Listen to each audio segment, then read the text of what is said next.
Alright, so this video is talking about this sort of shaped window here. One of the most easiest windows to use with an accelerator and liquidator. So I'm going to use two different sizes.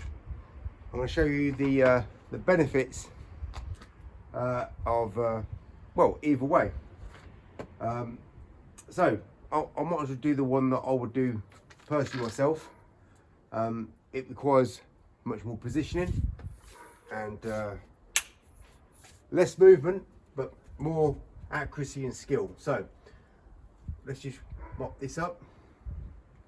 So just like with the sort of shaped windows that I would do typically with a rectangle, which is more horizontal than vertical, I start in the middle, just like as I was been talking about the last few weeks with my videos from the hand.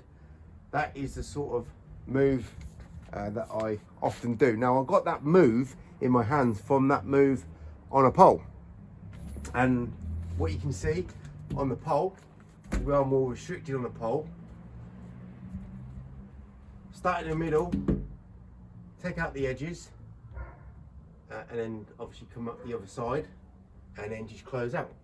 So done very, very quickly. We've got 100% results on the glass. No smears, no smudges, no drags, no detailing. Next level in terms of results left in the shortest amount of time. But could you say that I worked fast?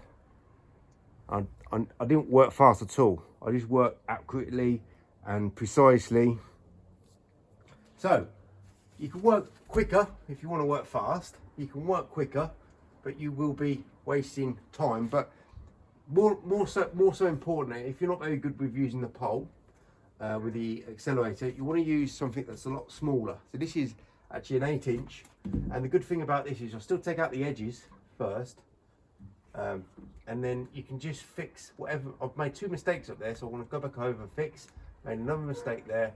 I'm making a lot more moves, but it's a lot easier, especially for someone who's not very good with using an accelerator on a pole. It's very easy to get that window clean because you can make many mistakes and just go back up and over because you've got all that space to move on.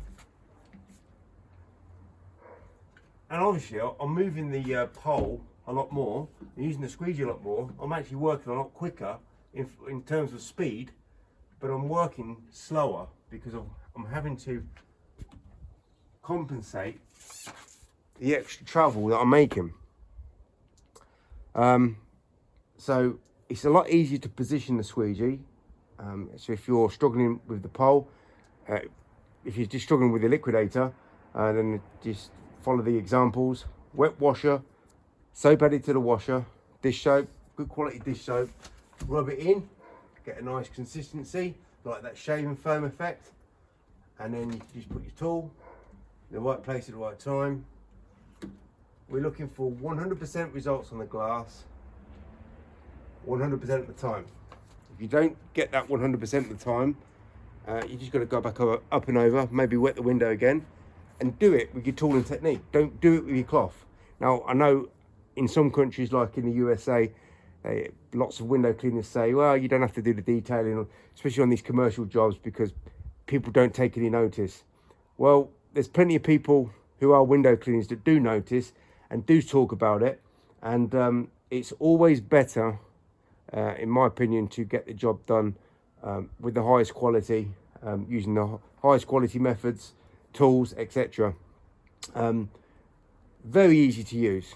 I don't know why so many, especially US window cleaners on YouTube, struggle with these tools. The whole tool, not just the handle with a brass squeegee on the end. That's really, I don't want to put it down, but it's really bunk.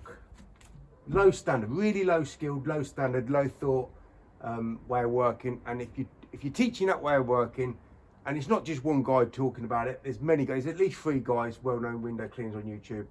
It is absolute, bunk. So all we've got to do is put the tool in the right place at the right time, and we're going to cover that squeegee and that window and get that window cleaned in the least amount of time, the least amount of moves, 100% detail, free windows, no mistakes, no smudges, no smears, and those particular windows are quite satisfying to do because they're very easy.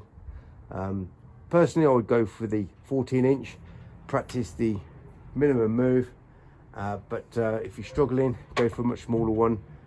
But either way, whatever you do, don't listen, don't watch all the window cleaners that don't use these tools or half use these tools, put standard channels in. Standard is below standard. That is the new standard. You want to aim for something like that or above that. But forget about all these brass channels, all these standard channels. It is the worst of the worst. Get onto the next level of window cleaning and never, ever look back.